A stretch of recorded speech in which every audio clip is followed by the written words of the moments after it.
So every time I teach somebody why we're doing what we're doing, my first thing I like to do is always point to why we're doing it.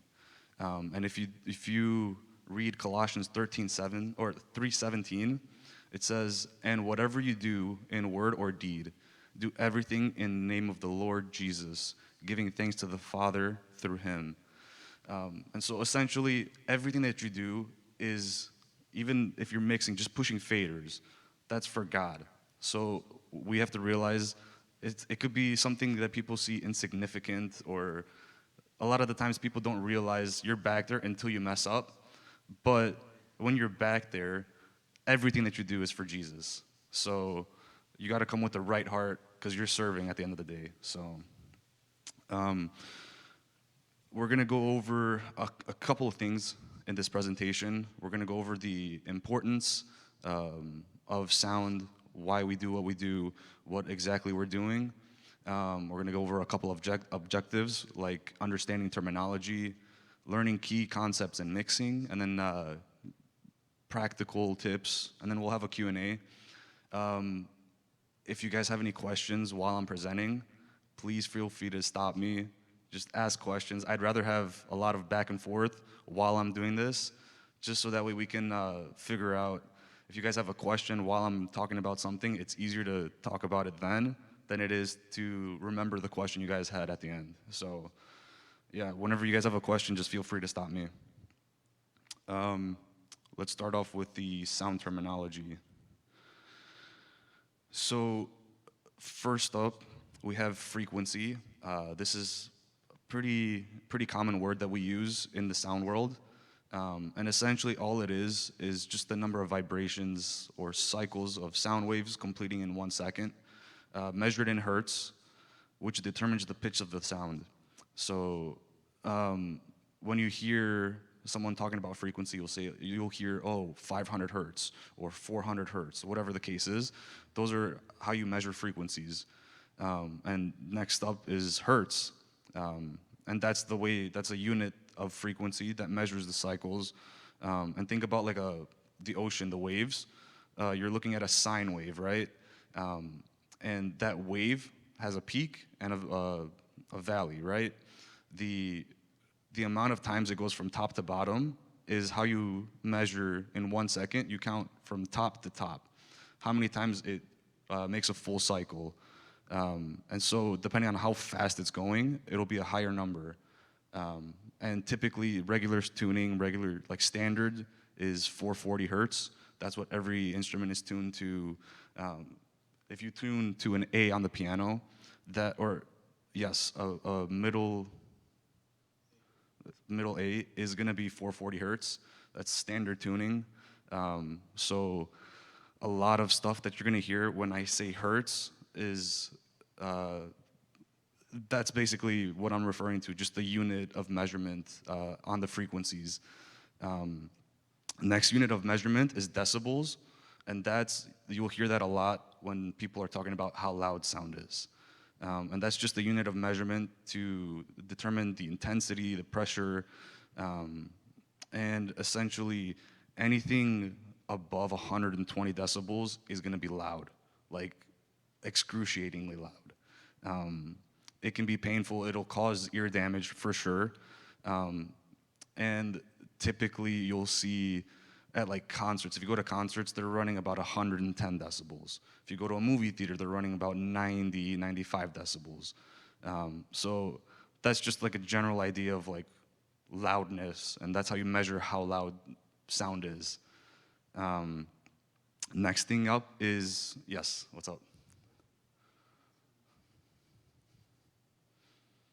How loud should like the church be? So that's a good question. The best answer for that question is you mix for the congregation. If you know you have people that really don't like loud sound and you're gonna cause a lot of people to stumble, you cannot mix loud, which is tough to hear, but at the same time, you're not mixing for yourself, you're mixing to glorify God, and if you're causing other people to stumble, that's not pleasing God. So generally, At my church, I have a little more freedom to mix a little bit louder, so I typically mix around 95 decibels. Um, but there are churches that will mix at 80, 85 decibels. It all just depends on the congregation and whatever people are comfortable with. And then a good way to test that is if you see, let's say one Sunday you run it a little bit hotter and you see you're not getting any complaints, people are okay with it, then more than likely you're okay with running it at that volume level. But there's also an issue that you run into where if you're not EQing properly, which is another word we're going to go over shortly, if you're not EQing properly, it doesn't matter how loud decibel-wise you are, if the frequencies are piercing, it's going to sound louder than it actually is. So you can hit like 95 decibels and still sound quieter than 85 decibels with a bad EQ. So it's a lot of discernment, which you kind of learn as you go. So does that answer your question? Okay. So next up is dynamic range, and essentially that's like the quietest part, the difference between the quietest part and the loudest part of sound level. And anything higher than that dynamic range is essentially nuanced or not really. It's the dynamic range is more just like how wide of a difference you have between the loudest part and the quietest part. So next up is EQ or equalization. This is the phrase I was mentioning earlier. And it's just the process of balancing frequencies in sound. You can enhance or reduce certain frequencies to improve clarity. So for a microphone, if I'm talking in a microphone like this, most of the time I'm gonna go through and EQ everything I touch. I always EQ, and depending on the voice, depending on who's speaking, what their voice sounds like, I'm gonna cut out certain frequencies or boost frequencies to make it clearer. If I hear somebody has a really nasally voice, I'm gonna cut out certain frequencies to make it a little more clear. But essentially EQing is like what you have in your car where you have bass, treble, mid, that's an EQ. So it's a lot more common, but you don't realize what it is until you actually learn about it. Next up is panning, and that is, it's essentially just distributing sound across the stereo field. And when I say stereo, I mean like left and right. And panning usually, it's noticeable when you listen to songs. If you hear a guitar part on the left side or on the right side versus the left, panning helps you kind of split up the mix and give you a little bit more room in the mix to include certain stuff. So panning is a very useful tool that a lot of sound engineers use, just because when you're listening to everything in stereo or dead center, it kind of gets really muddy and it's hard to follow. But if you're listening to it all panned out, let's say you have everything kind of like separated out in your field of view, or if you're looking at stage and you pan it according to what's on stage, it's gonna give the brain a better understanding of like, oh, so the guitar is right there and I'm actually hearing it from right there. The piano's on that side and I actually hear it from that side. So it just helps with the brain to process sound a lot better, which is why everything that you listen to nowadays on the radio does have panning in it. The next term is reverb. So this is essentially just sound in a space of a room that creates depth and space in the audio. So in this room, it does sound like we have a little bit of reverb, which isn't a bad thing. Reverb is not bad, but the issue comes when if you have too much reverb and you add more reverb onto it, then it just gets super muddy. And typically you want to use reverb with caution, especially in rooms that already have reverb. So when you listen to a vocal on a track that you like to listen to on Spotify, whatever the case is, a lot of the times the vocal will always have some sort of reverb, just to kind of make it feel a little more full, not super like in your face, and not dry. So next thing up is delay, and that's exactly what it sounds like. Yes. I have a question about reverb. Is that kind of like echo? How would you describe that? Yeah, so think of like being in a cave. When you talk in a cave, you hear a lot of like that, like before the actual echo, or the sound is bouncing back to you and you hear your voice again. Echo versus reverb is a little different. The boominess of the cave is the reverb, and the bouncing back of your voice is the echo. So yeah, if that makes sense.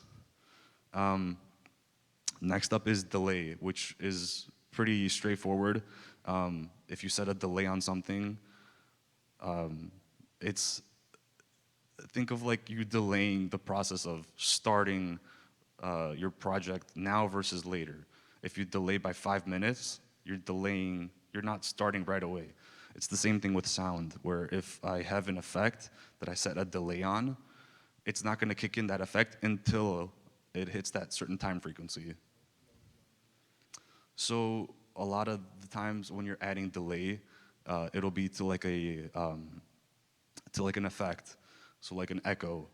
So you don't want the echo to start right off the bat. Think of like in a cave, there's a little bit of delay for when you're talking in a cave, for the sound to go bounce off the wall and come back to your ear. There's that little delay in between. So that's why you're gonna set a little bit of a delay. And also delay is used for online. If you have a lot of processing on certain channels versus little channels, a little bit of processing on a channel, you kind of have to delay certain channels a little bit more just to make sure that they all line up perfectly. So each thing that you add to process a channel will create a little bit of delay because it takes time for the sound to travel through whatever it is and then out to the mains. So next is feedback. And I'm sure a lot of you guys have heard this word before. It's a very common issue that even professionals run into. It's not like a professional's never gonna have feedback. And essentially what's actually happening with feedback is the microphone itself is getting picked up through the speakers. And so like if I point this microphone directly into the speaker, it's gonna cause a loop where if I make a sound, the microphone is picking it up and the speaker is getting picked up in the microphone. So you're essentially just causing a loop, which is not fun, which and often causes that loud screeching noise that you hear that nobody likes. Next thing is compression or a compressor. And that essentially does exactly what it sounds like. It compresses the audio. It takes that dynamic range that we talked about earlier and takes it from a peak of like 95 decibels. It'll compress it to whatever you choose to. So if you want your mix to fit in a very small dynamic range, you're gonna use a compressor. And it helps essentially create the quiet parts to make them sound louder and the loud parts to make them sound quieter, to make sure it's more of a balanced mix. The next thing is a limiter. Limiter essentially is just a type of compressor that sets basically a ceiling. So if I have a ceiling above me, I can't go any higher than that, right? If I'm walking and I run into the ceiling, I can't do anything about, the only thing I can do is duck, right? I can't go past that ceiling because that's like stopping me right there. That's exactly what a limiter is for sound. It's like setting that ceiling and saying, okay, once I get to this level of sound, it's not getting any louder. The next is gain staging. This is a process that essentially we manage levels and signal paths to avoid distortion and make sure that the audio is clear. If you don't have proper gain staging on a board, you're gonna run into the issue of essentially not getting enough volume when you need it, or the audio being distorted and you don't want it to. So it's gonna cause a lot of like issues sound quality wise. Next is line level. So you'll hear this term usually during sound check, and essentially what it is a standard audio signal level used to connect equipment, generally higher than microphone line level, and it's a level that's suitable for processing and mixing. So essentially what that means is like a guitar, when you plug that in, it's a 1/4-inch cable that gets plugged into a guitar. And that is line level versus an XLR that gets plugged into a microphone, which is mic line level. So it's each type of connection has a different volume level that you want to make sure you're getting proper gain staging for. So that's essentially what line level and microphone line level is. It's pretty standard. The next is speaker types. There's different types of speakers, either like full range, line array, subwoofers, and essentially all they do is help you with sound and splitting up frequencies, just to help get all the frequencies that you need out to be heard. So in our church in Chicago, we have a line array system, which is a bunch of smaller speakers that handles up the higher, mid-range and higher. And then we have a big sub behind that that handles basically 500 hertz and below. All of that is getting sent through the subs. So it helps separate all the frequencies to make sure you hear everything from top to bottom. Next is monitor mixing. A monitor mix is essentially audio mix tailored for a performer on stage or a worship leader on stage, allowing themselves to hear themselves and also whatever else they need to hear, compared to a master bus, which is the mix and the mains, what the congregation is going to hear. And essentially with the monitor mix, a worship leader is going to be on stage, and let's say he needs to hear himself and the guitar. That's not going to be the same thing that the audience hears. There's going to be that difference between the monitor mix and the master bus. And then the last two things we have is headroom and latency. Headroom is exactly what it sounds like. If you're in a car, that little headroom that you have between your head and the actual ceiling of the car is that headroom, right? And when you're mixing, you want to have a little bit of headroom in audio, meaning you want to have the gain staging set properly, so that way when you're at 0 on the board, you still have plus or minus 10 dB of moving up and down the fader before you run into like maxing out the channel. And the more headroom you have, the better, but having too much headroom is also bad. So you got to find that sweet spot. And latency is essentially the delay between audio signal being processed and being heard. And it's important to add latency to essentially like what I was talking about with the delay. If you're running a ton of inputs, you're going to need a little bit of latency on the other channels that don't have as many inputs. So for those of you guys joining us, I want to say welcome. It's good to see you guys. So the next thing up that I'm going to talk about is signal path. And that is essentially the way the audio travels from start to finish, right? So you're going to start off with hearing the actual sound is going to be coming through, like, for example, me, right? My voice is the originating audio, right? And then I have it going through a microphone. And through that microphone, either you're going to get either if it's a XLR or whatever the case is, it's going to be going through the microphone out into a mic or a DI box if it's a guitar, through a cable into a mixer. Now from the mixer, it gets sent to a couple different things. The mixer is going to basically mix the audio. It's going to master it, produce it, and you're going to get after the mixer, it's going to a processing, basically a digital processor, which converts the audio and adds certain levels to it. So like, think of, for those of you who know anything about studios, there's a thing called plugins. which is essentially just effects that you can add, like on a pedal board. You can add a certain like delay or distortion or whatever the case is. You can add that kind of stuff into your audio.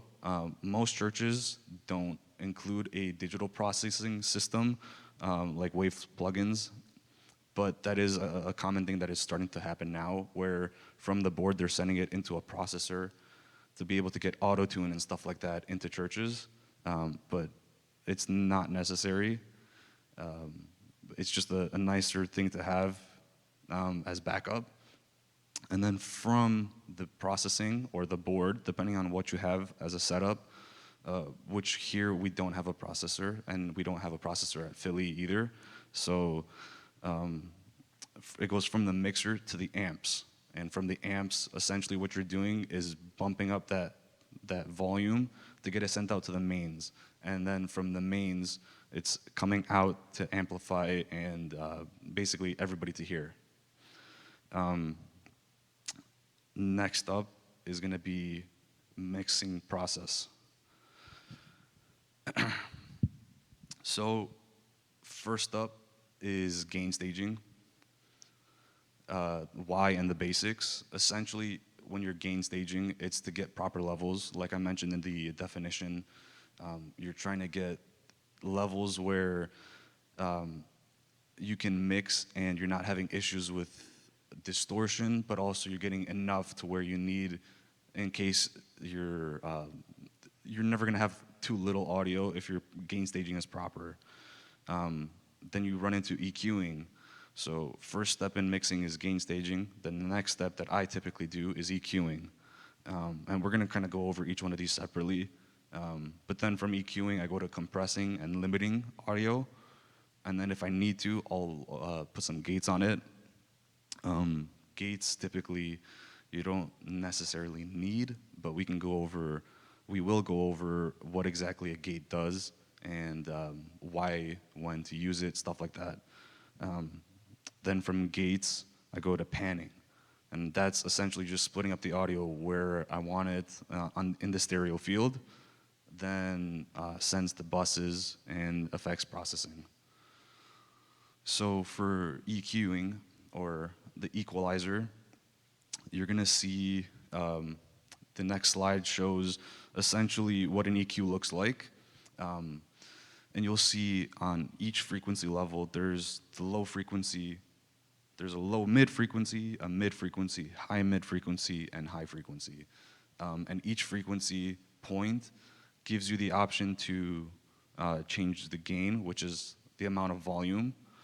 This is different than actual gain on the board. When an EQ is talking about gain, it's more just like volume or how much you want to bump up or take away from that certain frequency. Then you have a frequency knob that lets you choose which frequency you want to cut or add. And then the last section, or the last knob that you can tweak in a basic EQ, is the Q, which stands for quality factor. And that is essentially chooses how wide of a cut or how narrow of a cut or boost you want to make. So if you look at the example on screen, the orange one is the low frequency, and it has a standard Q of 1, which is a very standard bell curve. And essentially that by itself, that EQ specifically is going to be super bassy. There's not going to be a lot of like clarity to it. If it's a vocal, all you're going to hear is a very muffled sound. But essentially what you're doing when you EQ is you're taking frequencies that you like or don't like, cutting out what you don't like, boosting what you do need to bring in clarity. And essentially EQing is going to give you, when you're EQing, you want a vocal to sound as natural as possible. You want a guitar to sound as natural as possible, as if you're listening to it, like if I'm playing an acoustic guitar, I want it to sound as if I'm listening to it through the speakers. I want it to sound as if I'm listening to it like right next to me, what it sounds like naturally. And so the best way to do that, because there's always going to be a little bit of a difference because of the room, because of amplification, you're going to run into issues where you have to EQ a little bit, which is totally fine. But you're going to EQ out certain frequencies that the room is causing the guitar to sound different or whatever the case is. So essentially you just want to EQ to make it sound as natural as possible. Um, After that, we have a compressor. And so a compressor is a little bit different. Sometimes it's a little bit intimidating for beginners, but thankfully it's pretty simple to understand. There's only a few features or few knobs that you really have to worry about. Um, in the example, there shows gain and external sidechain and global. That stuff you typically don't have to worry about on a live soundboard. Um, but the main focusing points for a compressor is the threshold, the ratio, the knee, the attack, and the release, and then also the makeup gain. So essentially what you're doing with the threshold, if you can see on the diagram, there's the blue dot on that line that's going diagonally, and then it cuts, straight and flattens out, right? After it hits that blue dot. That blue dot is the threshold that you're setting. So essentially, whatever volume level you set the threshold to, if right now it's set to -20, if I set it to -40, it's dropping it even lower. So essentially, once the audio hits that threshold, it's gonna start cutting whatever ratio you set. And the ratio on this example is 13:1. And essentially, for every 13 decibels it goes up, normally, it's only boosting one, only letting one pass through, right? So if I have a ratio of 4:1, then once it hits that threshold, it's cutting, for every 4 dBs it actually goes up, it's only allowing 1 decibel to go through. And then the knee is essentially just rounding out how obvious you want it to be, right? So I typically like to run a very rounded knee. I don't like a sharp knee because then once it hits that threshold, it's very obvious when it starts to compress, and I don't want that. I want it to sound as natural as possible. And then for attack and release, these are pretty important features on the compressor as well. For vocals, I always want the attack all the way down. I want it to essentially, I don't want any delay from when the volume needs to be compressed to when it's actually compressed. And when you set the attack all the way down to 0, it's essentially telling the compressor like, hey, once you hear that threshold hit, already start compressing. Don't delay until you hear it and then delay a little bit and then start compressing. So I always set the attack to 0 for vocals. Depending on the instrument or whatever I'm looking at, sometimes I'll bump up the attack a little bit, but 90% of the time I have the attack set to 0. And then release is something that you can play with. Typically you don't need a lot of release, but that's essentially, once it compresses, it starts cutting the audio. The release is how soon do you want it to get back to not cutting. And if you have a long release, it's gonna slowly come back to not cutting. And let's say you have something like a drum set where the snare cuts through and needs to be compressed, but then everything else doesn't. If you have a really long release, the snare is gonna be compressed, but then the rest of the stuff that needs to be heard is slowly coming back into the mix, right? So for most stuff, I have release pretty low as well. But like if I'm compressing a overall like mains, right, the mains or the PA system, I'm gonna add a little bit of release to it just to make sure that it's a lot smoother of a mix. So if it cuts, it's not super obvious when it's cutting and then bouncing back up, right? I want a little bit of release. And then the last thing on the compressor that we're going to focus on is the makeup gain, or some boards will just say gain. Essentially what that does is when you cut with a compressor, you always want to bring back volume. Because what you're doing is you're taking that high end, that loudness, that dynamic range that we talked about, you're shrinking it with a compressor, right? But then you also want to bring up the volume because you cut so much, or depending on what you're compressing, sometimes you're not cutting as much, so you don't need to add a ton. But like for a drum set, typically I compress pretty heavily, just so that way it's not like super obvious when the snare comes in versus toms or cymbals or whatever the case is. So I'm gonna add makeup gain. to basically bring up how much I cut, I want to average again, typically what I was at. And so if you look at the example, on the left side is what's coming in. That's the audio that before it gets compressed, what you're averaging. And you'll see there's the full blue line, but then there's a little white line where it's actually hitting currently. And that's like your average. On the right side, you're gonna see the two blue lines, and you typically wanna make sure that when you cut, you're gonna see that the right side is gonna be a lot lower. You wanna bring up that right side to average roughly the same where you were at. So this one, it looks like it was roughly a little over negative 18 decibels, and then after the compressor, they're running just under negative 12. So that's totally acceptable. That's the way typically I compress as well. Essentially, I'm just bringing back volume that I cut out. And so that way you get a smaller dynamic range. So the peaks aren't as high and the lows aren't as quiet. Basically, you're making it a lot smaller of a range than from here to here. You're bringing it here to here, right? The next thing that I mentioned was limiter, and essentially, it's basically a compressor that you're setting a ceiling to.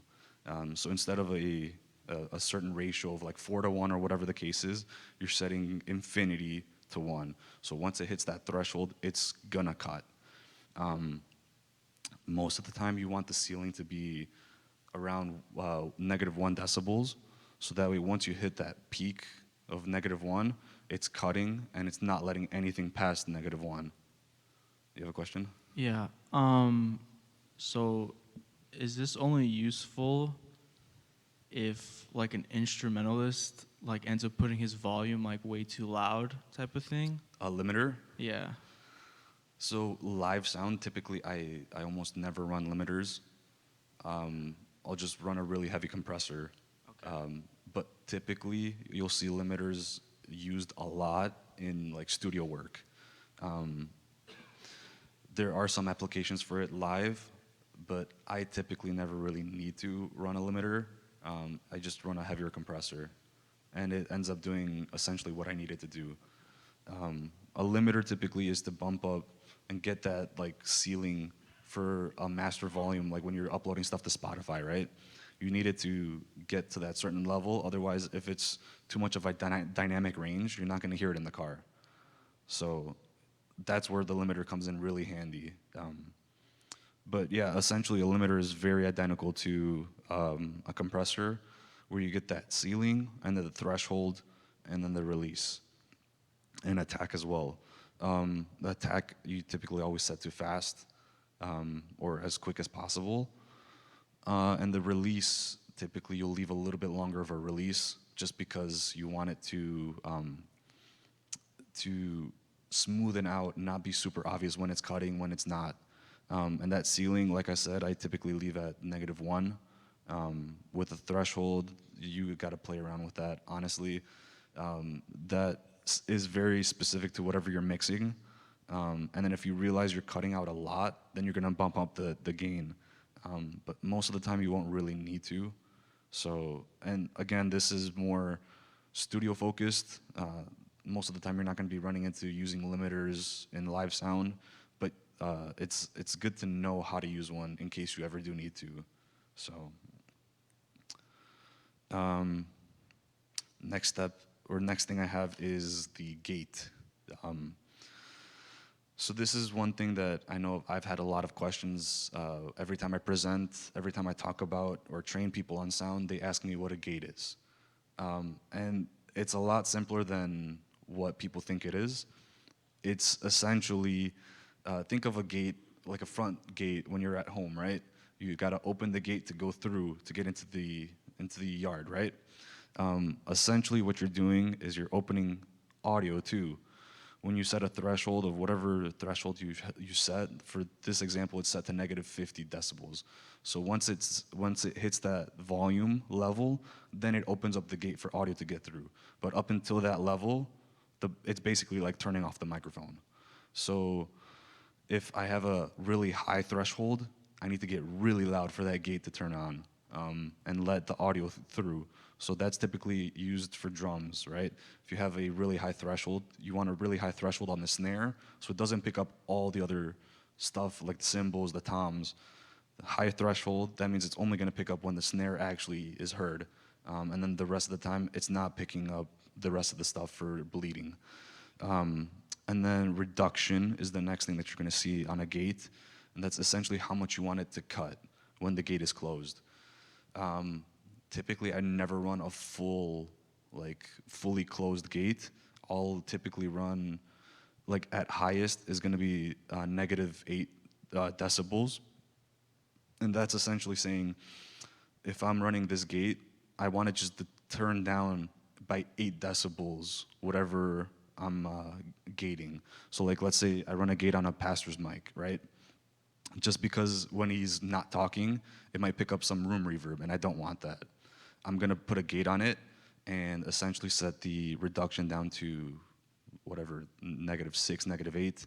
And so that way, when he's not talking, it's like taking the fader and dropping it down to like 8 dB less.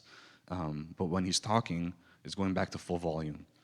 And then you're going to see again attack, release, which is you saw that in the gate and the limiter, or the compressor and the limiter. But then there's also hold for a gate. Attack is the same thing, how quickly you want it to activate opening the gate.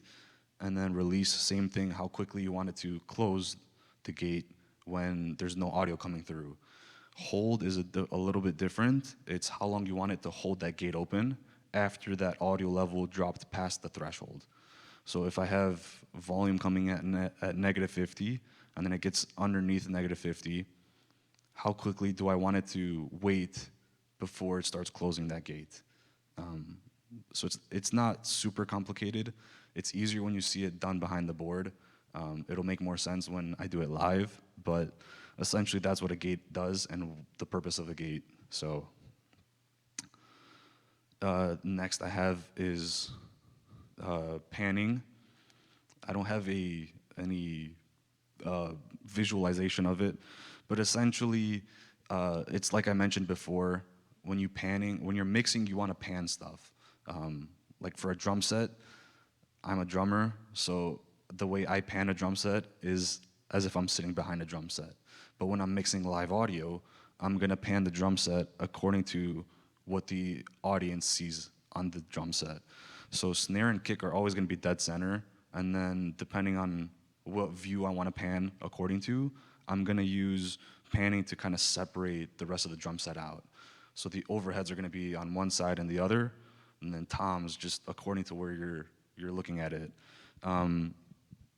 Instrument-wise, I typically pan. At our church, we run electric guitar stereo, and we typically have at least 2 electric guitars, and then sometimes 2 acoustics. So for the electrics, they're typically standing on opposite sides of the stage, and because they're running stereo, I can run a full hard pan to the left, and then partial pan a little bit off center, so that way one guitar sounds completely over to one side, but you can still like hear them on the other side a little bit, and then the opposite guitar is going to have the opposite effect of panning. So that way, when you're sitting in the middle of the room, you're going to hear the guitarists separated. You're going to hear one guitar on one side and the other guitar on the other side. Yes. So how do you manage to balance everything? Let's say I sit in church here. We have 2 speakers here, like for the room. How do you manage to like balance for the person who sits in church to hear everything like kind of like equally without like having like a piano too loud on this speaker and then not hearing the guitar from there? Right. So the trick to doing that is when you're panning, you can't pan like hard panning, like fully left or fully right. You're gonna want to have some sort of bleed into the other side. Because of the way I pan the electric guitars, because they're running stereo, I can pan one channel fully hard to one side and the other channel a little bit off center, still running through the other side, but a little bit less. So that way it sounds like if I'm sitting on where you're sitting and the electric guitar's on that side, it's going to be quieter. Or if, let's say, an acoustic, right? You're going to hear the acoustic quieter if he's on that side versus on this side, right? So that's essentially what I'm doing with panning, to make it feel as if you're hearing it naturally. So it's not to take away completely from one side, but it's more to separate the audio and make it feel like as if you're actually hearing it live, right? And essentially, same thing with keys. Most of the time with keys, you're running stereo, so left and right, and I'll just pan those full hard one way and one other way, just because there's only one keys player at our church 90% of the time. So I want the entire room to hear the keys. If they have a cool effect that's running left and right, it's gonna be bouncing between the left and right sides. So the congregation is gonna hear that effect. But yeah, essentially, even with vocals, I'll do panning according to where they're standing on stage, just a little bit, nothing too crazy. So if I have somebody standing on this right side, I'm gonna have them panned maybe 20% to the right at most. So that way the entire congregation can still hear them, but it separates the audio a little bit, right? After panning, I typically send to buses. And a bus is essentially, think of like a school bus, right? It's where all the kids get into one vehicle and go to school. What you're doing with a audio bus is essentially putting a bunch of audio tracks into one channel and sending it all in one place. For drums, you're gonna have a drum bus. For vocals, you'll have a vocal bus. For instruments, sometimes you can do an entire instrument bus. So it all just depends on your preference of mixing, how you wanna do it, stuff like that. So typically when you're running a bus, you're gonna have an overall fader for the master of the bus. So if I'm running all the drum mics into one bus, I have the separate drum mics that I can mess with volume-wise, and then I also have an overall drums bus audio fader, so that way I can mix just the overall drums. So like, let's say there's a drum solo coming up. I can bump up the entire drum set with one fader instead of having to go to every single fader and bump up all whatever 7 microphones or whatever you're running. So buses make everything a lot easier when you're mixing live. Essentially, once you kind of get down to whatever you needed to have mixed, you're gonna be mixing 90% of the time just off of buses. And obviously your settings are gonna change depending on who's leading the song or whatever the case is. But then essentially, if I have, let's say someone's leading a song Worthy by Elevation, I know there's an electric solo, I know there's a piano intro, right? So I'm getting everything into buses, mixed properly. I know who the lead vocalists, they're gonna sit up on top. The rest of the vocalists are gonna be a little bit underneath that. And essentially what I'm doing the entire time, once I kind of get that original setup, I'm just mixing buses. I'm not mixing the entire board, I'm mixing buses because I already have what I need mixed. I just need to bump up certain parts of the song. So, yeah, what's up? What are buses? It's like a school bus, right? How a bunch of kids get into a school bus and they go to school. It's one bus, one vehicle that takes a bunch of kids, right? A bus is gonna be essentially a bunch of audio tracks going into one channel. So you have an overall for like drums, right? Kick, snare, toms, overheads, that's all going into one channel called the drum bus. So that way you have an overall for the entire drum set, all right? And then the last thing is effects processing. There's a handful of effects that you can use live sound, but these 5 are typically the ones that I use the most. There are plenty more. Once you kind of dig into audio, you're gonna realize there's way more than just 5, and it gets really crazy at certain points. But these 5 are kind of like the basic go-tos that everybody uses. Starting off with the reverbs, you have room reverb, which is like a small room, the echo that you would hear in a small room, right? Versus a hall reverb, which imagine like a big like dining hall. When you talk, you hear a lot of reverb in there, versus a plate reverb. A plate reverb is actually really cool. It's something that was developed back maybe 40, 50 years ago, when audio started to become like more of a thing, like producing audio and stuff like that. and someone decided to run a speaker into a plate of metal, right? And just the vibrating of the metal through and picking up the like ambience from the metal causes a reverb that's a really cool effect that you can add. So those are the types of reverbs that you typically use. A delay is essentially like an echo. When you're mixing on a board, I typically run a delay on vocals, and that's about it. Just to kind of, depending on what the song is, I'll run a heavier delay, sometimes a little bit less, but just to kind of fill in the vocal a little bit more. Reverb does the same thing. It'll fill in and make it more full of a mix. Chorus is a cool effect. Not many people use it. Sometimes a guitarist will use it on their pedal board. Sometimes people will use it for vocalists. But essentially what it's doing is taking that same audio and then splitting it two ways. One way is going to be a little bit detuned, and one way is going to be tuned up a tiny bit. So that way you're kind of at that point you have like three audio sources that are split. One is like the actual audio, one is a little bit detuned, one of them is a little bit tuned up. So that way you get a cool effect, which makes it sound like an actual like chorus behind you, or a choir behind you, right?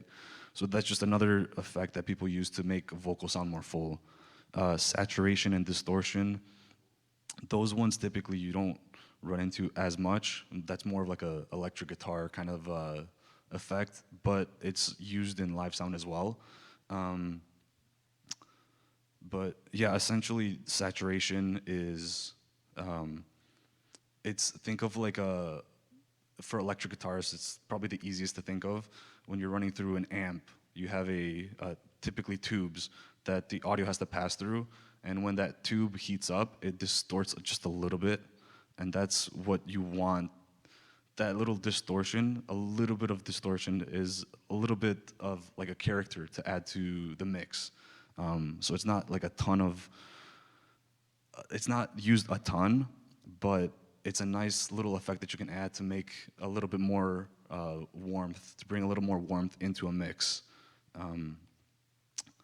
Next up, I have mix balancing. So mix balancing is, this section is essentially, we're gonna be talking about how I mix a band versus what should be done, stuff like that. And essentially, on top, I always have the lead vocalist. Now, for Romanian churches, it's a little bit different. Most of the time, we have a bunch of people singing lead, and then there's a couple people singing harmonies. So for situations like that, if it's like an older song, older Romanian hymn or whatever it is, then I'm kind of using everybody pretty equally. But if it's like a newer song like Elevations songs or Bethel or whatever the case is, typically you'll hear one lead vocalist and then the rest are kind of doing harmonies or whatever the case is. So that lead vocalist is gonna sit right up on top of the mix, and that way they're the prominent thing being heard in the mix as they carry the melody and message of the song. After that, I have the kick and the snare. So the kick and the snare is there primarily for rhythm, right? Some churches aren't a huge fan of drum sets, which is totally fine. But at our church, I have a little bit more freedom to run the drums however I'd like. And me being a drummer, I typically run a little drum heavy.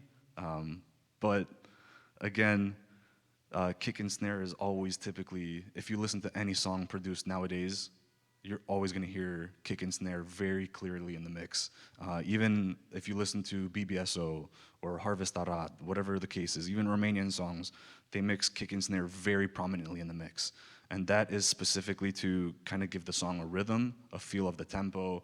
And if you don't hear that in the song, you almost lose that feeling of where you're at in the song, the tempo, the vibe of the song. And essentially, after that, I have the bass. The bass guitar is very important for that low end because that's one of the only instruments that gets so low, right?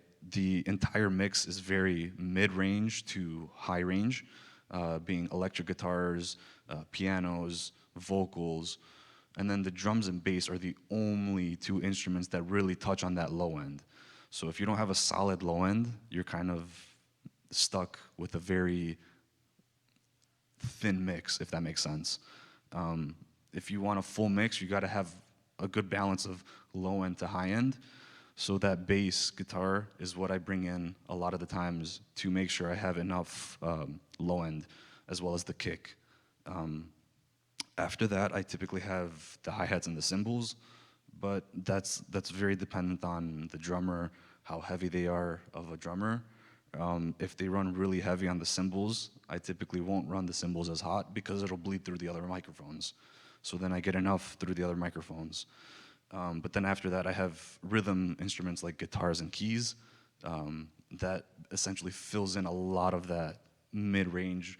The meat and bones of the mix is going to be through the rhythm instruments. So you got your low end from the drums and the bass, and then you have your rhythm instruments kind of providing the majority of the mix. If you listen to Bethel, they're very guitar heavy. If you listen to Elevation, they're very like keys heavy. It all depends on like what style you're aiming for, what you're trying to replicate. But there's no right or wrong in mixing. It's more of, there's always a little bit of personal taste that goes into it, right? Now, sometimes you'll hear someone that runs very hot keys, right? Like keys are way too loud, and it's like vocals and then keys, and then you lose everything else. I'm not gonna say that's wrong, but that's not recommended, right? After the rhythm instruments, I typically have background vocals. They're gonna be sitting right underneath the instruments. So they're still heard, but not like super obviously heard. They're not super present in the mix.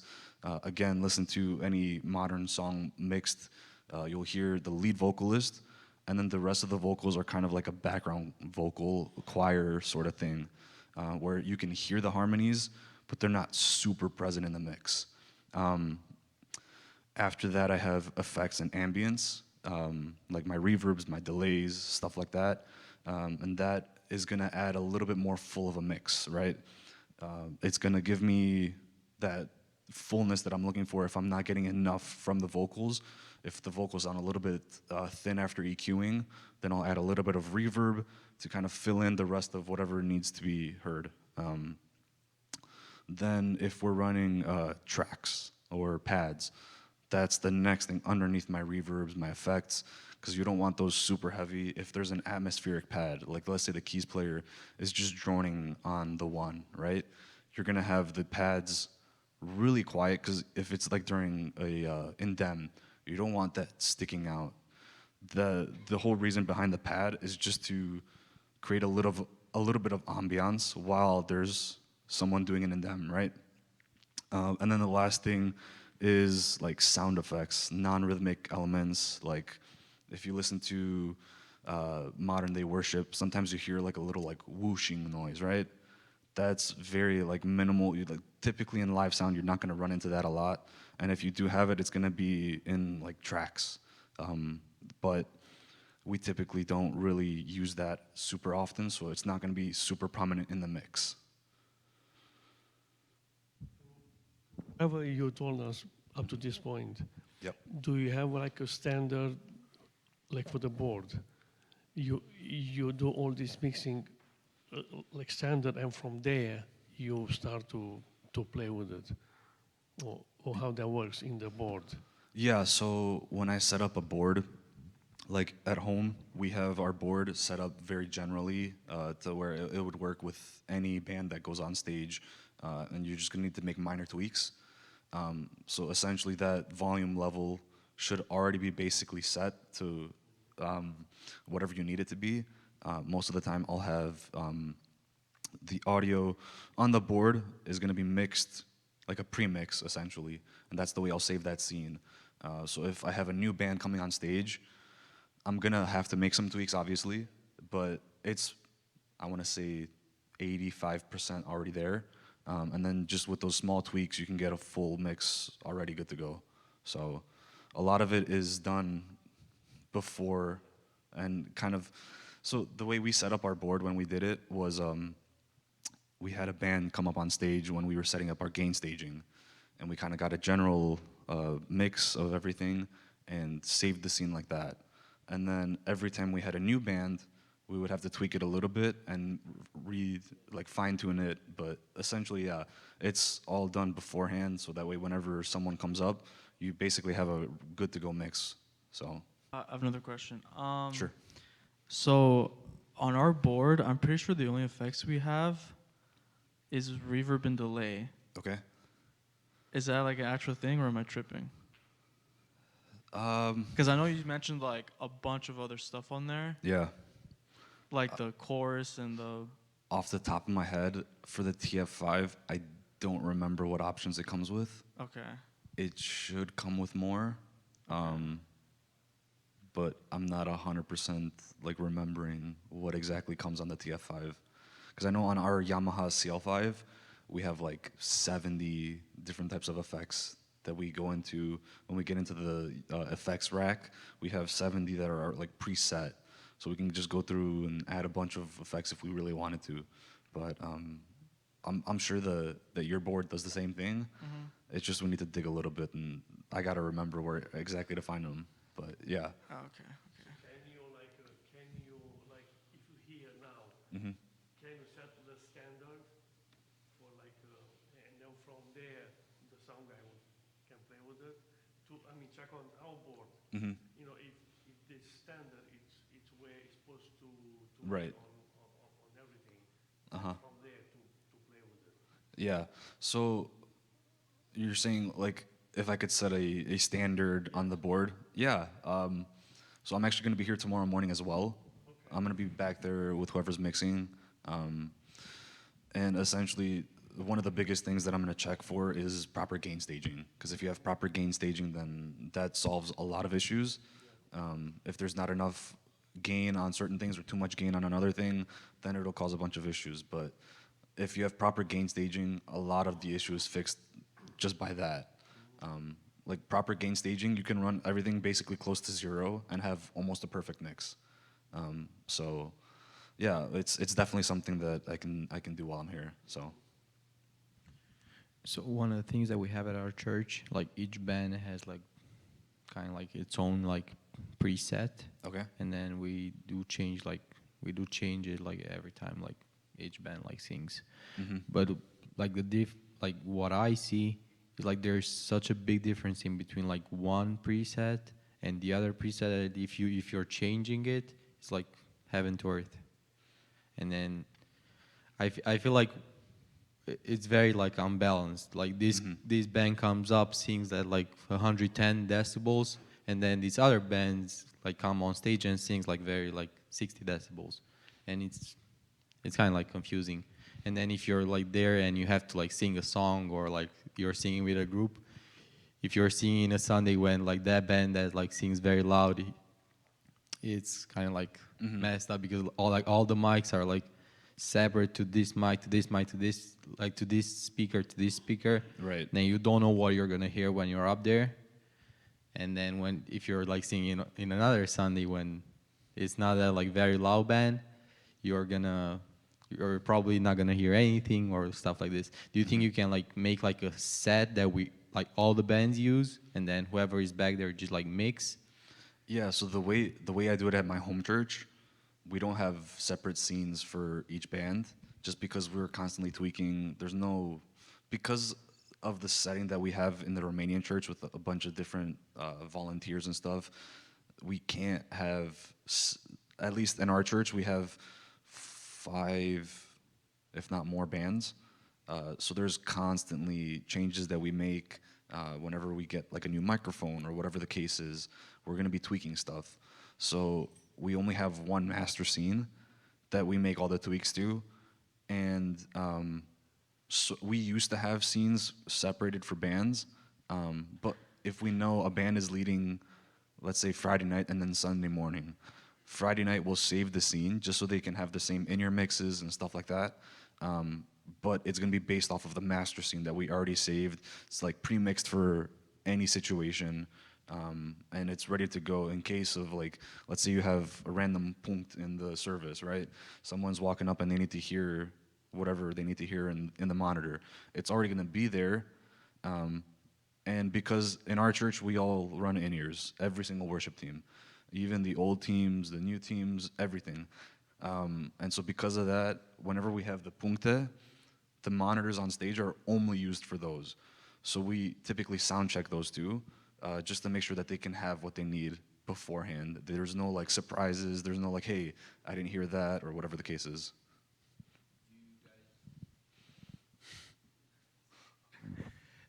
Do you guys have like separate channel for in-ears? Yeah, so the way we have our in-ear set up, our board gives us, I think, 24 outputs. Where we're running 8 stereo mixes for in-ears, so we can pan left and right. And then we have, I think, 6 monitors on stage, 4 up in front, and then a couple on the side. But yeah, each monitor has its own mix, besides the fronts, because we're running 2 linked and then 2 linked. So that way, since they're so close to each other, it's going to be a very identical mix. And either way, for the entire stage, we typically have an identical mix, just in case. So like if I see someone sound checking for a punct in the service, I'll have them wherever they're standing. If they're standing on the right side, then I'll have them more on that side than I will on the other side of the stage. But I typically deal with all this during sound check, and I try to not force, but I really push for people that are doing stuff in the service to sound check before, so that way they can have what they need. I don't get complaints afterwards like, hey, when I did my song, I didn't hear that, I didn't hear this, whatever the case is. It's like, no, you got a sound check, you got to see what you need. If you didn't tell me, that's your fault, right? And it's not to like blame the other person, but it's like, hey, I'm going up, I want to be prepared, I want to make sure I hear everything I need to hear before I do my punct, right? Yeah, so typically for our church, the way we do it, we have sound checks starting either at 8:30 or 9 o'clock. Our service starts at 10 o'clock. I try to finish everything before 9:30, so that way, that half an hour before service, there's nothing going on, no noise. It's just people walking in to walk-in music. So I'll have the worship team sound check. They're getting their in-ear mixes set up if they're fresh from Sunday. And then I also have whatever puncte. I have them sound check just to make sure that they hear themselves, the track is ready, there's no issues, I don't run into any live issues. So do you guys sound check every Sunday? We try to. Besides choir and fanfare and stuff like that, that stuff we typically don't sound check. But if there's like, let's say 3 puncte with singers on stage, I will try to get them to come in and sound check, even if it's a 15-second, 30-second sound check. Just like, hey, I need more on my monitor. And I'll just make sure that they have what they need in their monitor, so that way when they get on stage, everything's working the right way, and also they can hear what they need to hear. So that way, because essentially when you're serving, when you're on stage, you want things to go right, you know?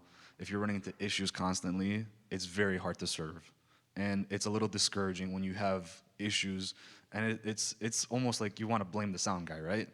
But at the same time, being behind the board, and when you see how much stress there is, how much there is to do, it's very hard to react super quickly because there's so much going on. So that's why I really push for people to have sound check.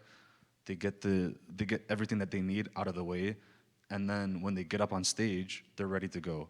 They have essentially everything that they need, so they can serve. There's nothing to be discouraged about. There's everything that they need is there already. So, Sorry. no, go ahead. Okay, let's say you have like 3 puncte, like Yep. in yours. Like, how are you gonna save those? To individual, like have everything that you need. So, for each. You're one- gonna remember, or One cool thing that you can do on modern soundboards is you can save scenes, right? The way you guys have presets for each worship team, you can, the way we do it at our church, if I have a bunch of puncte, I'll save the master scene, and then you can choose what you want to save in each scene. So if you want just the monitor mix and one mic saved in the next scene, you can do that. So what I'll do typically, if I have a bunch of, like, let's say when we hosted Live Free, we had multiple bands on stage, we had multiple points on stage.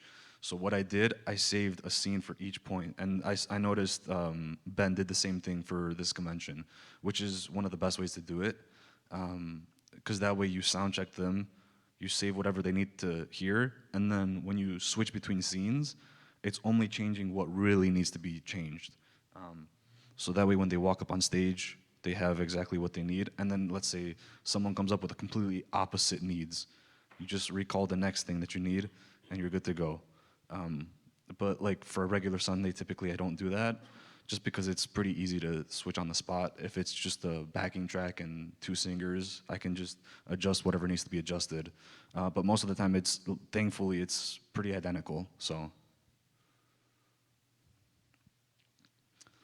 It looks like we have the PDF ready to go. So this cheat sheet is from a website called Worship Sound Guy. And this is essentially one thing that I always give to everybody that I train on EQing or mixing in general, just because it breaks down each instrument, certain frequencies that each instrument hits and stuff like that. So if you go to the one right above this, it starts off with the drum set with the kick, right? So the kick, typically you'll see it responds, that like really low thud, the bass of the kick is anywhere from 40 to, this one says 60, but I typically go to like 80. So anywhere from 40 to 80 is where I have that sweet spot of that really low bottom sub bass frequencies. And then from 80 to about 120-ish is that like deep punch of the kick, which typically I always want to boost. Then from like 120 to 200-ish is where I have the body of the kick. So basically this is all separating out certain frequencies. And so whatever I want in the kick, I'm gonna boost. Whatever I don't want, I'll take out. Like the 200 to 2000 hertz range with the ringing or hollowness, that one I typically cut. In our church, the way I tuned the bass drum, I cut right around 500 hertz, just because there's a little bit of boxiness, a little boomy sound that I don't want in the mix. I want a deep low end and a punch. So I'll boost a little bit higher than 2K, and then I'll cut right around 500, and then boost right around 100-ish. And like this, I'll kind of go over this when I'm behind the actual board a little more. But then for a snare drum, you'll see you have the body, the ring, the attack. And it just separates, again, the frequencies that you want, don't want, whatever you're looking for, you can boost. Whatever you don't want, you can cut. And essentially, you can kind of go through, and I'll make sure that this is accessible to everybody who wants it. But essentially, whenever you're mixing, when I started off people, I would give them this as a cheat sheet to kind of look over and basically refer back to whenever they're mixing. They have a general idea of what to look for, what to boost, what to cut, stuff like that. So if you can go to the vocal one, I want to touch on that one real quick. So vocals is probably the one of the most like heard things in a mix, right? And so this one I typically focus on a lot. There's always, in any vocal, there's always a little bit of rumble on the low end that you never want in a mix, because it just doesn't, it's just unpleasant to hear. So you always have a little bit of a low end cut. And because of that, it cleans up, and that typically is done through a high pass filter, which I can explain. Essentially, it's like on the EQ, it's like a low end cut that basically sweeps out all the low end that you don't need and keeps only high frequencies to pass through, which is why it's called a high pass filter. And so typically I'll run a high pass filter on any vocal mic up to like 200 hertz to clean out that low end, that muddiness that doesn't need to be there. Then around about 500-ish hertz, there's a little bit of a boomy noise in the vocal that you don't want, and you'll typically see, and I noticed even on your board, you guys have that cut. So that cleans up the vocal a lot. Then you have certain frequencies that you'll hear that's a little nasally or brings in a little clarity. So like right around 2K, 2000 hertz, you'll notice a little bit of like nasally sound. And if you notice the speaker has a very nasally voice, you want to cut around that area to make sure it sounds as clear as possible. And then you also have around 3000 hertz and 4 to 8000 hertz, you'll have some presence and some sibilance. And like when you hear a vocal or a pastor talking and he has a really hard S, like tss, tss, right? That's gonna be anywhere from like 4000 to 8000 hertz. And that's when you're cutting that out a little bit if they're like really heavy on those sibilances. And then I just typically boost a little bit of the high end, the airiness of the voice, just to make sure it sounds really clear and present in the mix. But yeah, I definitely want to make this available to whoever wants it, to if they want to look over it. I'm more than happy to share it. But yeah, this is a little cheat sheet that I've always used whenever I was training somebody to kind of give them a general idea of what to EQ, what to look for, and stuff like that. So just some practical tips. Frequency info, right? I kind of glanced over this a little bit with the EQ cheat sheet, but your sub-bass frequencies are anywhere from 20 hertz to 60 hertz. That's like the lowest audible range a human ear can hear. And that's typically like when you go to a concert, you'll feel that rumble in your chest, right? Then there's the bass frequencies, anywhere from 60 to 250 hertz.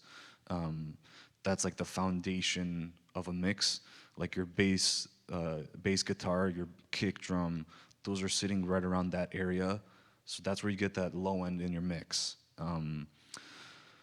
That's the fundamental frequency of the low end where it resides primarily. Then you have the low mids, which is what I put here is where the power of a track comes from. That's typically in some situations you want a lot of it, in some situations you want very little, depending on what you're EQing, what you're mixing. But the next thing is mid-range, which is anywhere from 500 to 2000 hertz, which is the most where most instruments will sit, like in the frequency spectrum. Most vocalists, most instruments like piano, guitars, all those kind of sit in that mid-range area. Then you have high mids, which is more like presence and more clarity to those mid-range instruments, mid-range frequencies, right? And then you have the high end, which is anywhere from 6,000 to 20,000 hertz. And in vocal recordings, that's where you get that like airiness, the sparkle in the vocals, if that makes any sense. But that's kind of what brings in a little bit of clarity. Essentially, when you're mixing in a room and you have very few people in the room, you'll notice that the low end and high end frequencies all kind of are very equal. But the low end frequencies always have more energy. So when a room fills up and let's say this room is packed full of people, right? The high end frequencies are gonna get absorbed much faster than the low end is. So especially in a room like mine at home, when we have a full church, let's say there's 700, 800 people in the church, right? We'll have, during sound check, I'll run it very high end heavy. It's gonna be almost like piercing during sound check, because when there's people in the actual room, all that high end kind of gets absorbed in the body just by people being in the church. But the low end, typically because it has so much more energy, it's gonna be resonating in the room a lot longer. It's gonna be more present in the mix all the time. So that's just one thing to always keep in mind. And I don't know if I touched on this, but human ears typically respond anywhere from 20 hertz to 2,000 hertz or 20,000 hertz. With the peak, like the most audio that like the most frequency that really cuts through is anywhere from 1,000 to 5,000, which is that mid range. So that's why when you're listening into a mix, primarily all those mid-range instruments is what cuts through the most. The low end, typically you need to boost a little more. High end, you need to bump up a little more as well. But yeah, the peak range for human ears is anywhere from 1,000 to 5,000 hertz, which is what we pick up the most. And that's where typically you'll hear like speech, like me talking. I'm right around that area of frequency. But like, a fun fact, elephants, when they communicate to each other, because they communicate such long distances, they use really low frequencies that our human ears can't even hear. But because it's so low and there's so much energy in that low end frequency, it travels really far. But if you have a high end, like let's say you're walking by a concert, right? The further away you get from the concert, you only hear more low end than you do high end, right? That's because the high end frequencies have less energy, don't travel as far. So that's just a little fun fact about frequencies. The next thing is room does affect a lot of sound. A lot of areas in sound get affected by certain rooms. An ideal room, like I was mentioning to Jason earlier, an ideal room for audio would be a black box theater where everything is like straight up square, perfectly sound treated. That's like the ideal room for mixing. If you go to a room like my home church, that's one of the worst rooms for mixing because of the dome ceiling, and it catches certain frequencies, resonates a bunch of frequencies that you don't want. But as long as you know the tendencies of the room, you can work with it as is. And sound treatment does help a lot, which is why most people nowadays will sound treat a room. We haven't done that at my home church, and it looks like you guys haven't done it here, which is not a big deal. Yeah, so yeah, we've been trying for a while too, but because of the new project, they're like, there's no point in investing. So, especially when they heard the price, because it can get expensive. So like sound treatment typically costs for our room anywhere from $20,000 to $30,000, and our church did not want to spend that money, which I totally understand. But it would help us tremendously. But because we don't have it, you have to work with what you got, and you just got to learn the tendencies of the room, kind of work with it, and if you notice certain frequencies resonate a lot in the room, you just cut it out in the overalls. Like I mentioned earlier, the number of people in the room will affect how the mix translates. No matter what, if you have a full room versus a smaller room, less people in the room, you're always gonna have people affecting how much your mix translates from sound check to live, right? Just because human bodies act as like natural sound absorption. And like I mentioned, the mix is always gonna change from sound check to live. There's never been a case where I had sound check and then live was identical. Just because even if it's 50 people in the room, that makes a pretty big difference. There's also another thing that I mentioned in the PowerPoint with wireless microphones and in-ear packs. These typically, they don't run on hertz like sound frequencies, they run on radio frequencies, which is a little bit higher. But those frequencies also get affected by outside sources like radio frequencies from TVs or radio channels, stuff like that. Even human bodies in a room, like if you have the antenna, let's say I'm running a wireless microphone and you guys have it in the back, right? If I have the antenna behind a bunch of people and it's too low and the signal from the bottom of this mic, the antenna here, can't reach to the back antenna, then you're gonna start running into issues where it cuts out a lot, right? At our church, because it's such a far distance from the sound booth to the stage, we ended up moving our antennas to the back. So that way, the only bodies that are blocking the microphone from the antenna is the person singing, right? So it'll be, I think we have it in one corner by the drum set for both antennas. But yeah, even radio frequencies get affected a lot by the human body. So placement is very important. Next thing I kind of want to, just a general tip that I want to focus on is helping with mix setups, whether it's in-ears, whether it's stage monitors. This is a general way I typically teach people to set up their mixes. Whatever you want in your mix, the loudest thing that should be in your mix, if you're looking at the phone app, because I know you guys use the same app for in-ears as we do, you're gonna set it to 0. So that's gonna be the loudest thing in your mix. And then, like, let's say I'm a lead guitarist, right? And that's also singing lead vocal. I'm gonna have my vocal and my guitar mixed at 0 or whatever balance I have them at. Everything else is underneath. So that way I have 10 decibels on the app of headroom, which doesn't sound like a lot, but when you actually get to it, it's a pretty big difference, right? So that's where I set the loudest thing to, and I leave a little bit of headroom in the mix. And the packs, typically I set to, I go to too loud of a mix, and then I back down to where it's like sweet spot. So that way the person has headroom on the body pack as well as on the app, as well as in the individual faders.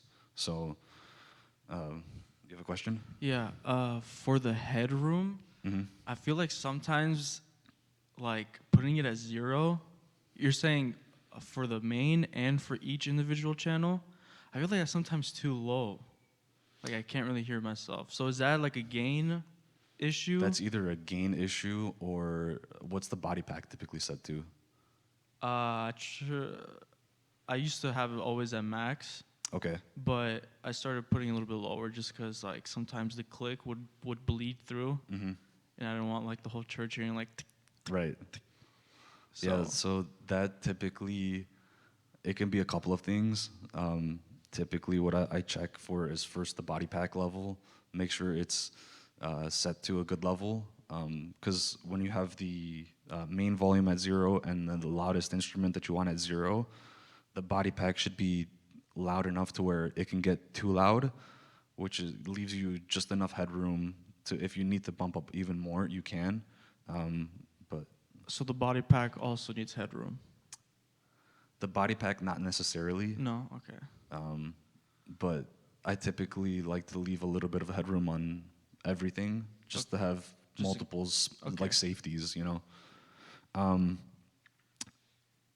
Another thing for beginners who are mixing their in-ears or a monitor mix, I typically tell them to mix only what you need.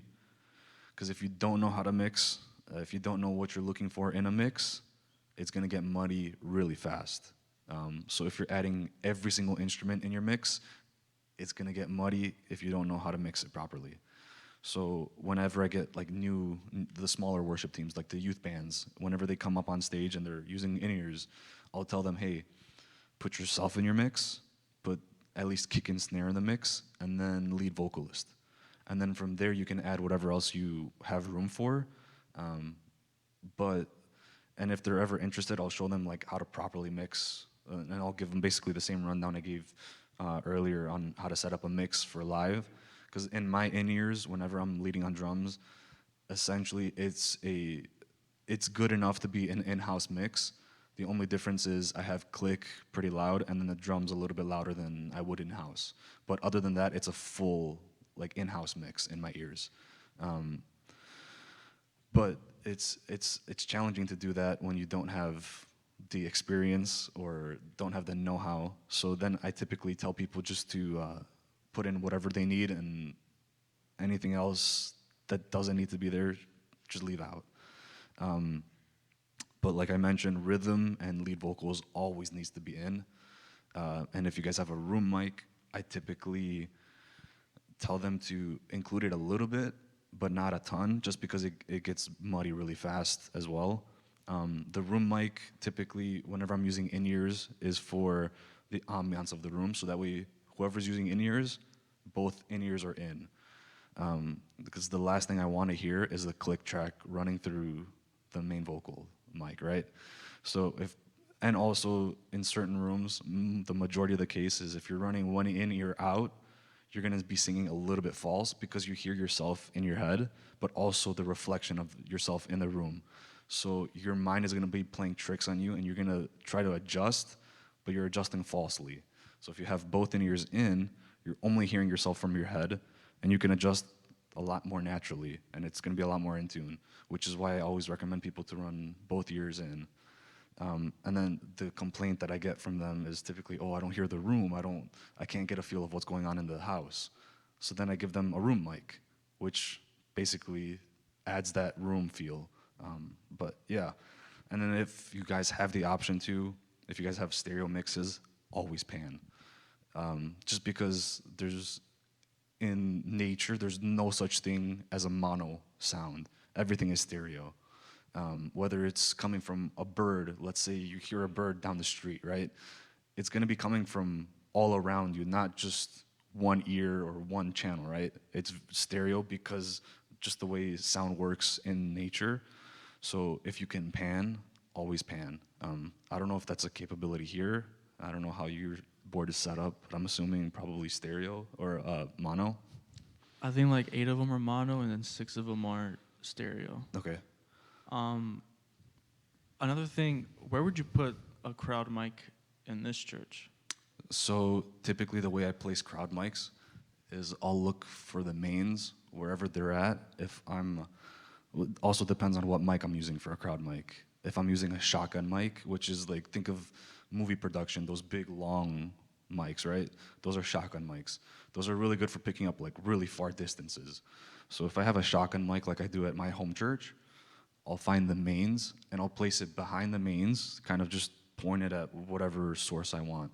So in our church, I have it off to the side a little bit and pointed at a diagonal to kind of catch most of the congregation. On both sides or just one side? So I only have one at my home church, but ideally you would want both sides just to kind of get a stereo feel of the room. You kind of get a general idea of what's coming in from one side and vice versa. So, and then another thing that I've seen other churches do, they have multiple room mics. So they have 2 shotgun mics, 2 condenser mics, and those condenser mics typically are sitting up in front, like right off of the stage, basically right around here. So that way it's gonna pick up whatever's going on immediately in front of the stage and kind of gets that like room more than the actual audience. So Do you recommend a shotgun mic? it depends on the application. There's a lot that goes into it, but if you're only gonna run one mic, then yes, I recommend the shotgun mic, just because it does a pretty decent job of picking up the overall, plus it does really well at picking up far distance as well. So if you have the option to run a ton of mics, the more the better, but typically most churches don't have a ton of room for a ton of room mics. So I always just recommend a shotgun or 2 shotgun mics. Even when we do our youth events, we actually have one coming up in 3 weeks. And what I do, I typically rent out all the gear that we need. And among the items that I rent out are 2 shotgun mics. So that way the worship team can actually hear what's going on outside of when they have both in-ears in. If they're jumping, if they're clapping, whatever the case is, they can hear the audience as well, instead of just seeing the audience, right? So yeah, that's a pretty important thing in a mix, and even in your mixes, if you have the room mics, it gives you a better sense of what's going on live. You kind of get a feel. You can also hear people praying, stuff like that. So next practical tip. No. I mean, we have one more slot left. Uh-huh. So I mean, we can use it for that. Yeah, honestly, if you guys have everybody using in-ears, I would 100% add. Well, we don't because we don't have enough room. That's the problem too. Yeah. Not enough room for in-ears? Yeah, we only have, I think we have like 11 monitors Okay. available. But yeah. That's assuming these are taking up certain mixes, right? So no, that's including those. including those. Yeah, Okay. because one is the sub, another one is the stream, Okay. and then So you guys run the subs as a separate mix, right? yeah, Okay. is that normal? Yeah. I mean, there's a couple ways you can do it. Some people tie it into the mains and then just crosstalk, which is essentially telling the sub what frequencies to start kicking in.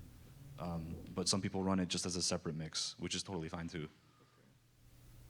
So yeah, I mean,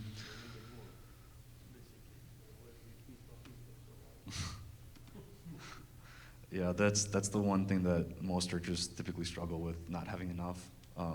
At our church, we have a board that's 72 channels, and I'm already full on that board. We are a bigger church. We do have a lot of other instruments and stuff like that. But yeah, that's a very common issue to run into, not having enough channels, not having enough mixes. So it's always going to be a struggle with the churches, at least.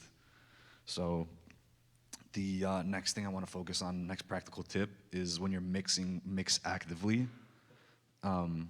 There's a tendency for most people to set it and forget it, where they'll set the audio and they'll be like, oh yeah, it's mixed, sounds good for this song, I can leave it.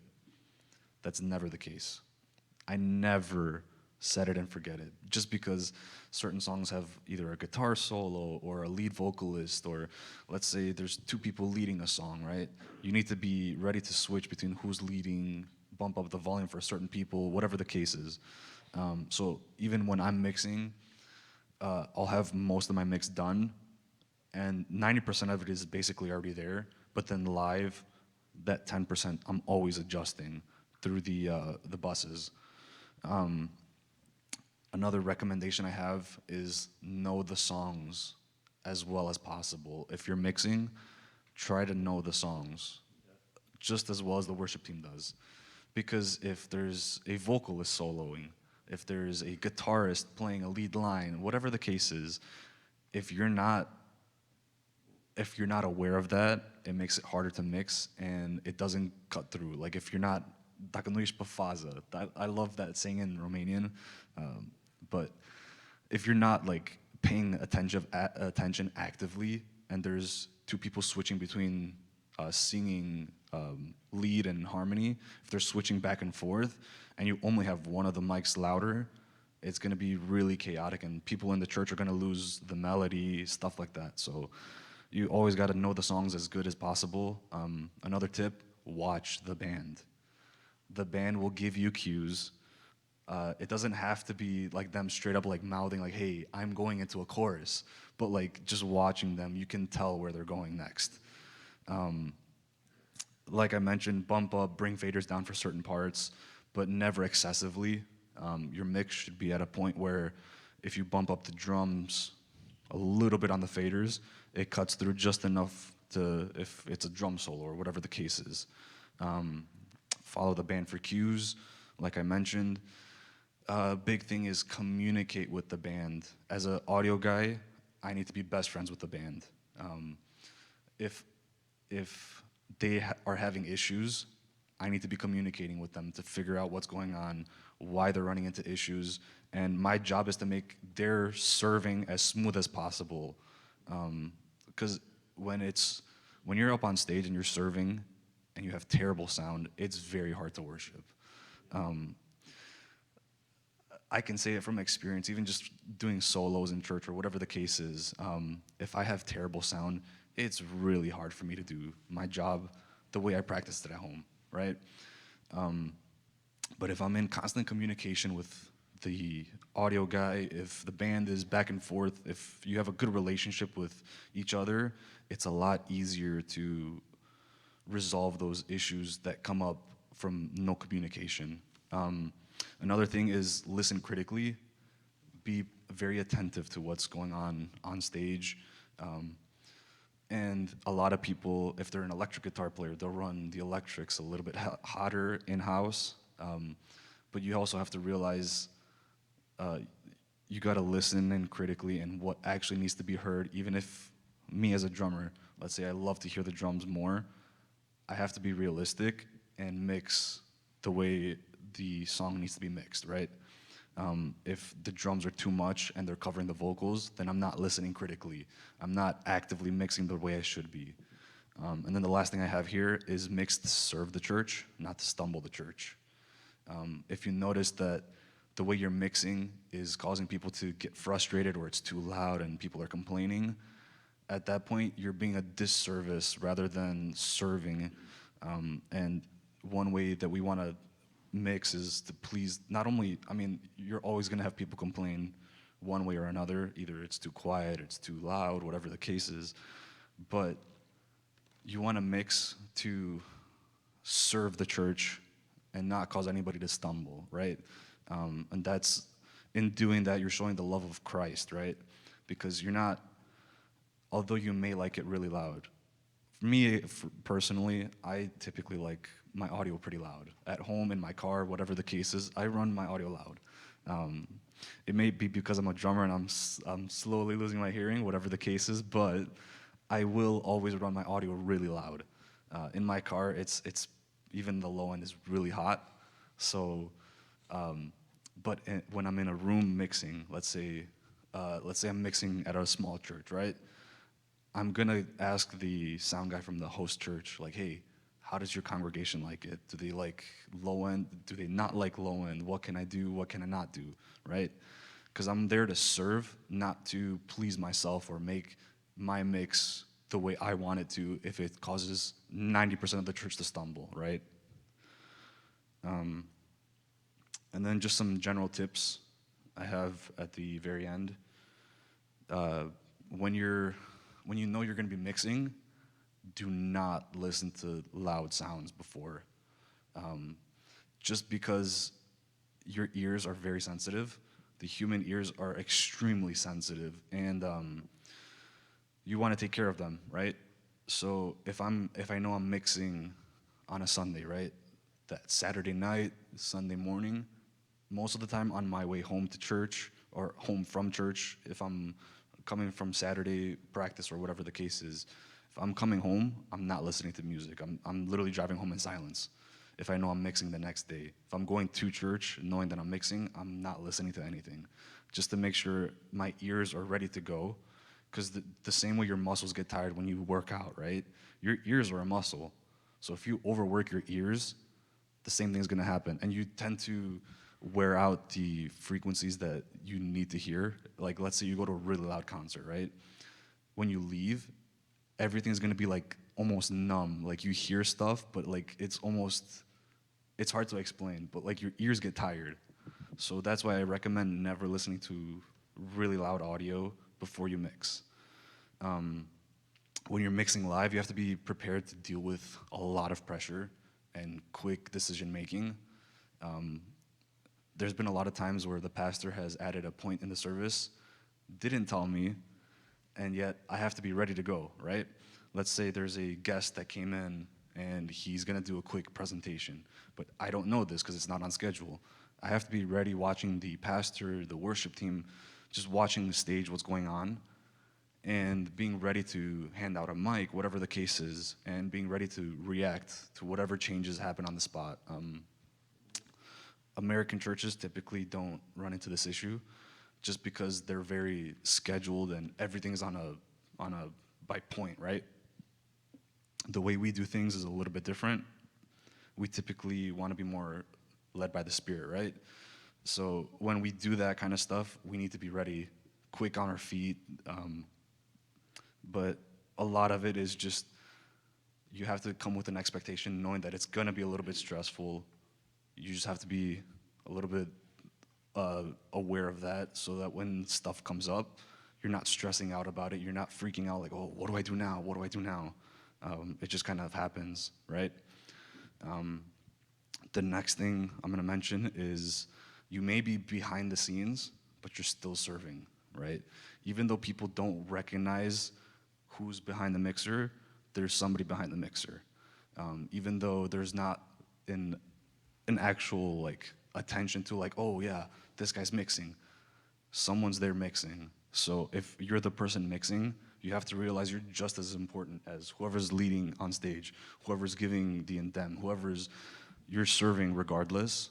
so take it seriously. And another thing I mentioned is, it may sound cheesy, but spend time with Jesus before any time you serve, right?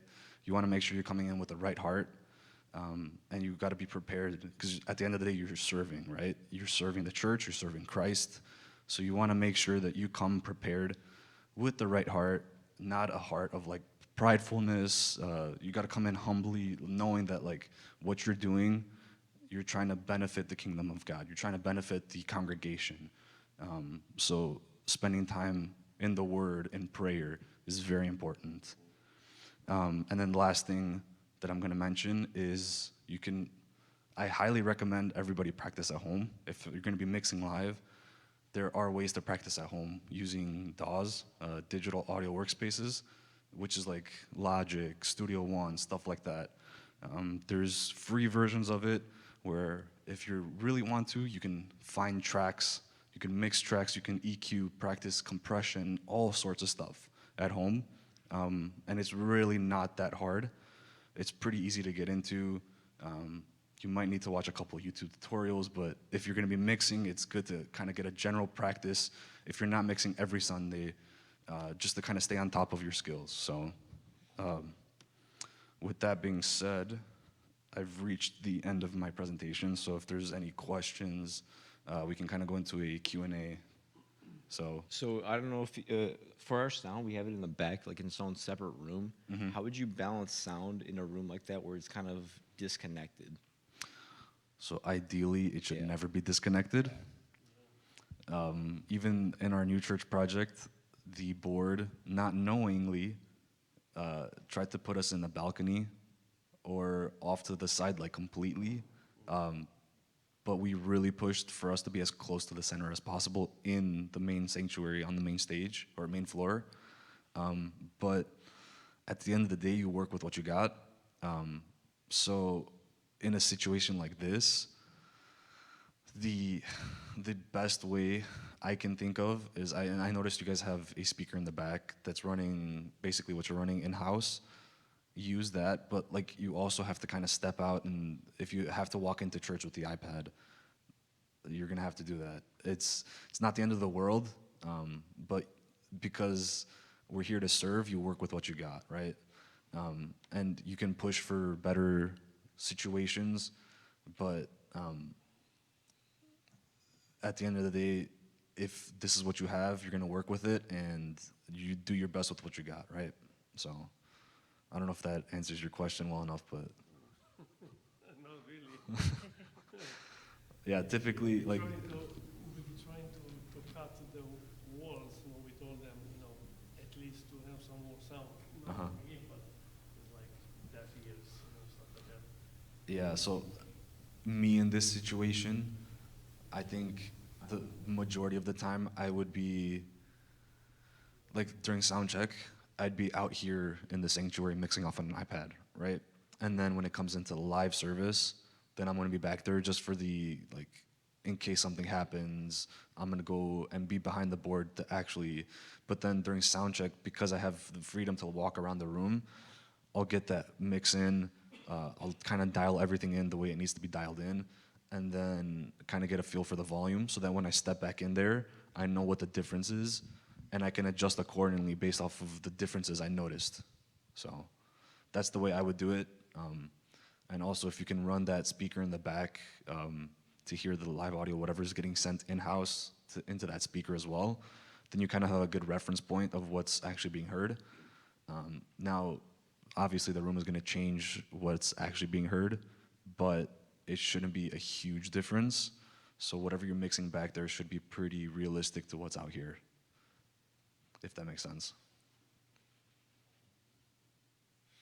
So you said you're doing the sound checks usually Sunday. Yes, You're doing those every Sunday? every Sunday.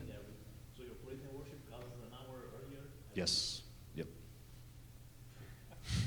That's when we have to start. Yeah.